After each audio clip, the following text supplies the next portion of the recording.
Mumbruk, bizkarrez buelta eman eta gero sartutako hiruko honek bizipoza eman zion Bilbao Basketi. Minutu terdi falta zen neurketa amaitzeko. Kapitaina da Mumbruk, taldean liderra, eta denboraldia hasiera honetan jokalaririk erabaki horrena.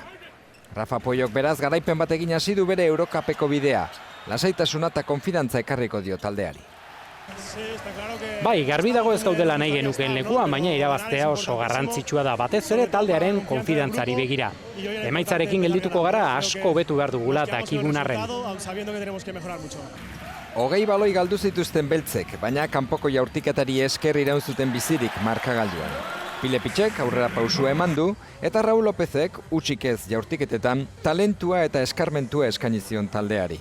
Bilbao Basket oraindik gora beratsua da, jarraitasuna falta zaio, baina esperientziak balio handia duela erakutsi zuen atzo. Garaipen batekin hastea oinarrizkoa baita. Asmoa etxeko partida guztiak irabaztea da, eta kanpoan pare bat atera ezkero, hurrengo fasera pasatzea.